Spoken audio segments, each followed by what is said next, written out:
ओम शांति 1/5/2021 साकार महावाक्य मुरलीर सारांश। मधुर संतानगण, एही भली आत्मिक निशारे रुह जे आमे ईश्वरीय परिवार अटु। आमे माने निजर गुप्त दैवी राजधानी स्थापन करुछु। प्रश्न, पिलामानंकर केउ अभ्यास पक्का होई गेले सारा दिन खुशी बजाय रहिब?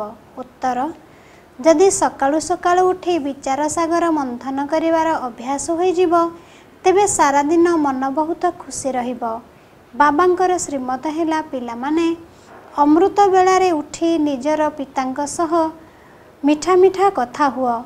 विचार कर आमे एबे केउ परिवारर अटु, आमर कर्तव्य कौन? जदि बुद्धि रे रहिब जे आमर एहा ईश्वरीय परिवार अटे, आमे निजर नुआ राजधानी स्थापना करुछु, तेबे सारा दिन खुशी बजाय रहिब। ओम शांति। पिलामाने जानिछन्ति जे एहा रुहानी अर्थात अलौकिक परिवार अटे, आउ सबु हेउछि जिस्मानी अर्थात लौकिक परिवार। एहा हेउछि रुहानी परिवार।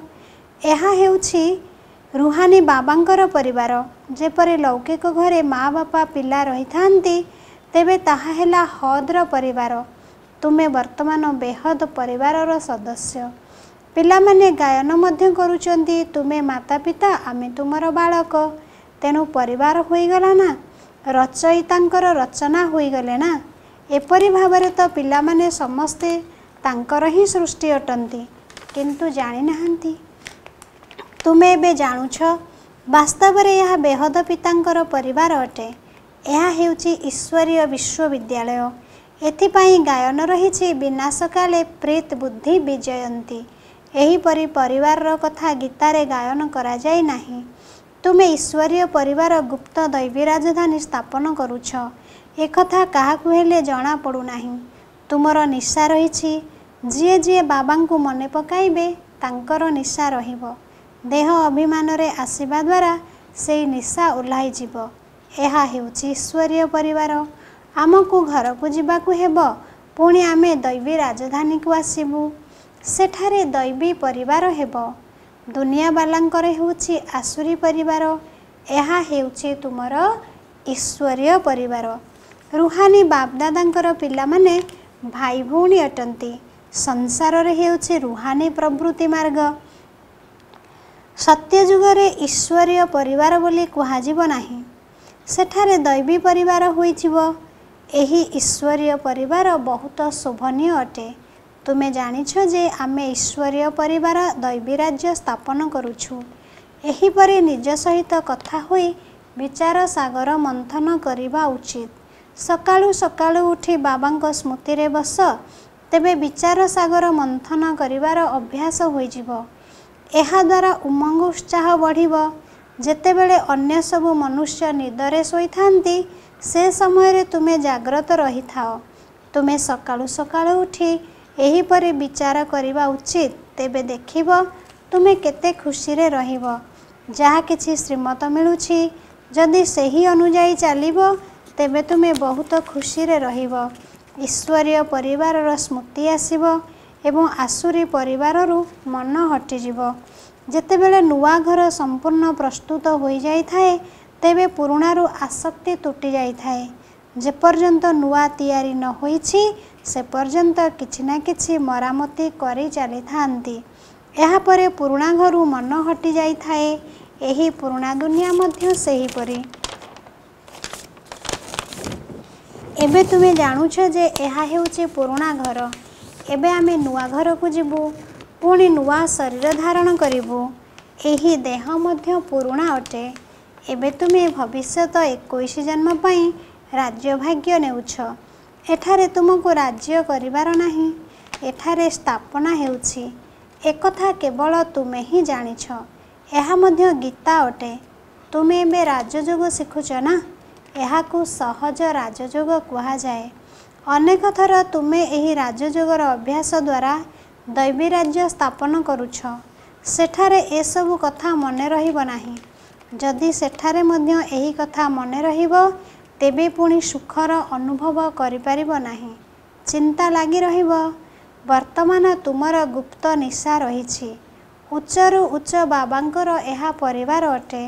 एहाकु ईश्वरीय गुप्त परिवार बोली कहा जाए। ईश्वरीय विश्वविद्यालय ईश्वरीय यज्ञ मध्य कहा जाए। यह आमर परिवार मध्य अटे। तेणु आमको बहुत स्नेही हेबाकु पड़िबो। भविष्यत रे तुमे बहुत स्नेही हेब। तुमे हेउछ रूप बसंत। आत्मा रूप एवं बसंत अटे। एते छोट आत्मा अविनाशी अभिनय करुछि। वर्तमान तुमे रूप बसंत होइछ। बाबा ज्ञानर सागर अटंती। जेपर्यंत एही शरीर रे आसुथिबे से पर्यंत ज्ञान निश्चित देबे। तुमे जानिछ से ज्ञानर वर्षा करुछंती। तांकर गोटिए गोटिए ज्ञानरत्न लक्ष लक्ष टंकार अटे। एबे तुम आत्मा मानकु बाबांकर परिचय मिलिछि। बाबा मने पकाई देउछंती। एही 84 जन्मर चक्र किपरि घुरुछि एहा तुम मानक बुद्धि रे अछि। सेथिपई तुमर नाम स्वदर्शन चक्रधारी। विष्णु अथवा लक्ष्मी नारायण स्वदर्शन चक्रधारी नथिले। तांको पाखरे एही ज्ञान नथिला। सृष्टिर चक्र किपरि घुरुछि एही ज्ञान एबे आत्मा को मिलुछि। जदिओ त्रिमूर्ति बोली कहउछंती किंतु सेथिरे शिवं को देखाउ नांती। त्रिमूर्तिर चित्र अनेक देखिथिबे। सेही चित्र रे प्रायतः बाबांको दाढ़ी निश थिबार देखाई थांती। किंतु सूक्ष्म लोकरे तो ब्रह्मांकर निश दाढ़ी आदि न थाए। एठारे तो केवल ब्रह्मांकर निश दाढ़ी देखांती। प्रजापिता तो एइठारे अछंती ना। ये होइगले बहुत पुरुणा अर्थात ग्रेट ग्रेट ग्रांडफादर। तेणु एहा हेउछि प्रजापिता ब्रह्मांकर वंशावली। बाबा ब्रह्मांक द्वारा सृष्टि रचना करुछंती। तेबे ब्रह्मा बड़ हेले ना। तांको बुढ़ा रूपे मध्य देखाउछंती। ये संपूर्ण 84 जन्मर चक्र लगाउछंती। एबे तुमे एई कथा को जानी गलनी जे समस्ते बाबांकर संतान अटंती। तेणु सबु आत्मा को बाबांकर परिचय देबाकू हेबो। एबे भारतर बहुत कल्याण हेउछि। सबु आत्मा माने पवित्र होई मुक्तिधाम को चली जिबे। तुमे एबे भारतर सेवा करुछ। स्वतंत्र रूपे भारतर साधारण भावे सारा दुनियार सेवा करुछ। तुमर संख्या एबे कम अछि जेउ माने कि एई कथा को बुझुछ। एहा परे पुणी संक्षेपरे बुझा जिवो। पिला माने मनमना भव अलगा भावे मध्य बुझा जाए। तेणु जहा किछि अछि सबु दैवी राजधानी स्थापन करिबारे लगाओ।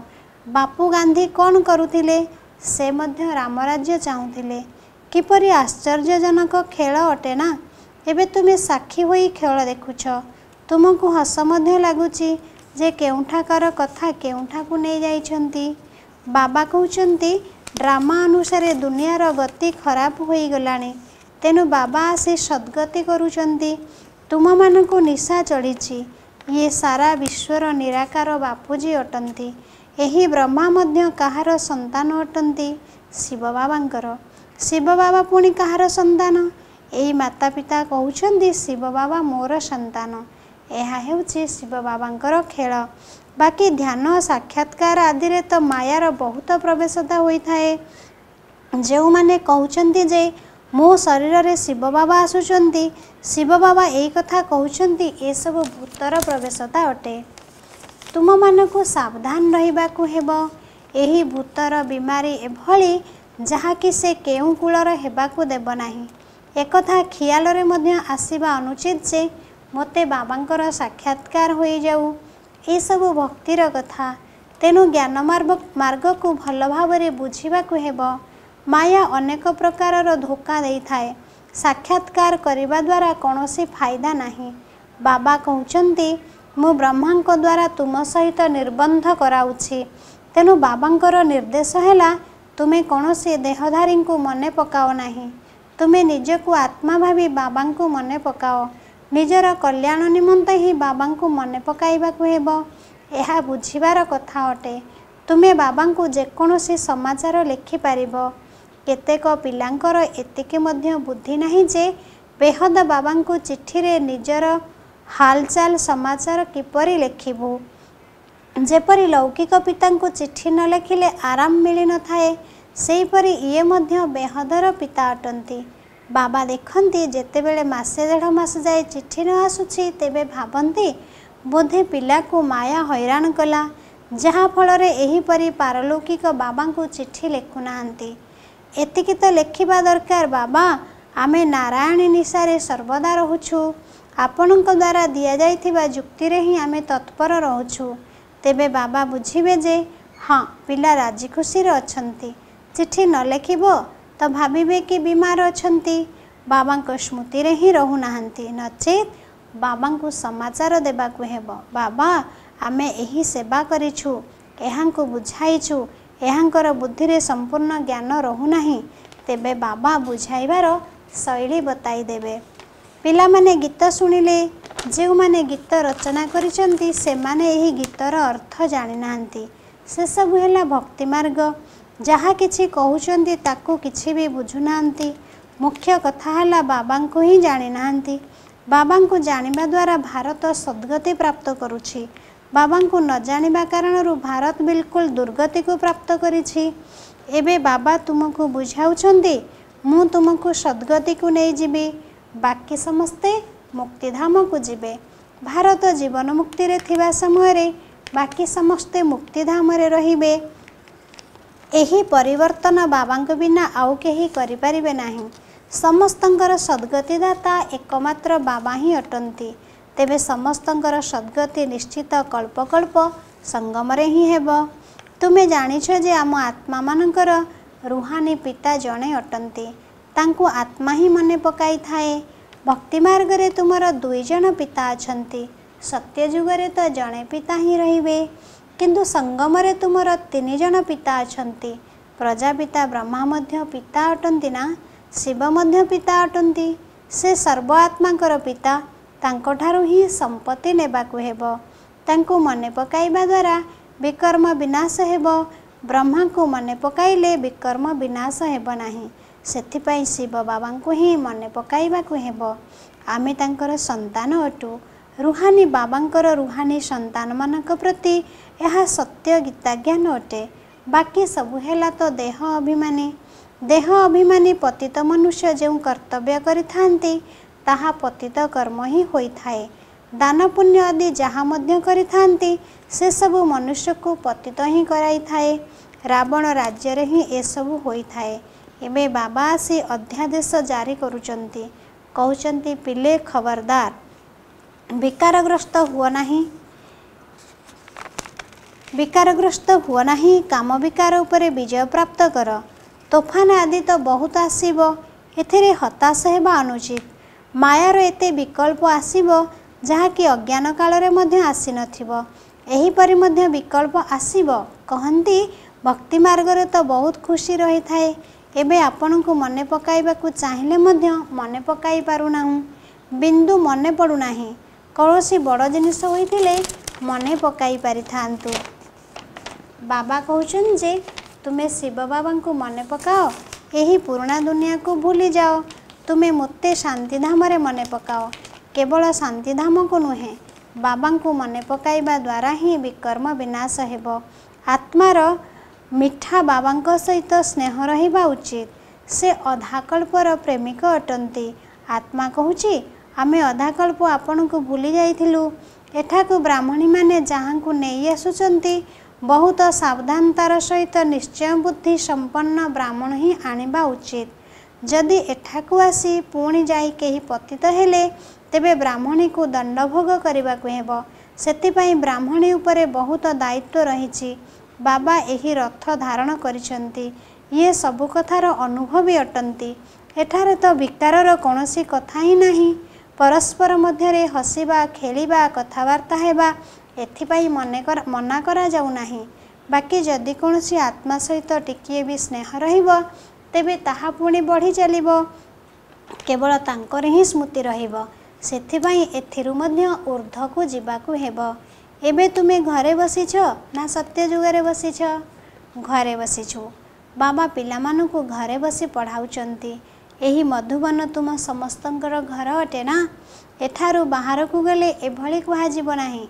एठारे बहुत भल निशा रहिबो। देहर अभिमान छाड़िबाकु हेबो। देही अभिमानी हेले जाई जाति धर्मर भेद सब समाप्त होई जिवो। एही पुराना दुनिया तम प्रधान अटे। परस्पर मध्य भेदभाव आहुरी बढ़ी चली। आगरू ब्रिटिश सरकार समय भाषार कौन खिटपिट नथिला। एबे दिनकू दिन विवाद बढ़ी चली। पुणी सत्य जुगरे गोटे भाषा हेब, कौन मतभेद रहिबो नाही। अच्छा, धारणा पाई मुख्य सारांश। 1 नंबर पॉइंट, कौन भी देहधारी स्मृति न आसू, सेथिपाई बाबांको व्यतीत अन्य काहाकू भी स्नेह करिवार नाही। एहाठारु मध्य ऊर्ध्वकू जिबाकू हेब, बहुत सावधान रहिबाकू हेब। मायार विकल्परे विचलित न होई विजयी हेबाकू पड़िबो। ध्यान वा साक्षात्कार आदि रे मायार बहुत प्रवेशता होई थाए। सेथिपाई एई भूतर प्रवेशता ठारू निजकू बंचाइबाकू हेब। बाबांकू निर सच्चा सच्चा समाचार देबाकू हेब। वरदान, शक्ति स्वरूपर स्मृति द्वारा पतित संस्कार को विनाश करी काली रूपधारी हुआ। सर्वदा निजर एही स्वरूप स्मृति रे रहू जे मु सर्वशस्त्रधारी शक्ति स्वरूपा अटे। मो भली पतित पावनी आत्मा उपरे कौनसी भी पतित आत्मार दृष्टि छाई मध्य पड़ी पारिबो नाही, किंबा पतित आत्मार पतित संकल्प मध्य चली पारिबो नाही। एही भली निजर ब्रेक शक्तिशाली हेबा दरकार। जदि कौनसी पतित आत्मार प्रभाव पड़ुछि, तेबे एहार अर्थ हैला तुमे प्रभावशाली नुहे। जे निजे संहारकारी होइथिबे से केबे कहार शिकार होई पारिबे नाही। तेणु एभली काली रूपधारी होई जाओ, जहाँकि केही भी जदि तुम निकटरे एभली संकल्प करिबो, तेबे तार संकल्प मूर्छित होई जिवो। स्लोगान, राजकीय रूपर इच्छार स्वरूप हैला नाम, मान एवं स्वाभिमान। तेणु एगुड़िक ठारू मुक्त हुआ। ओम शांति।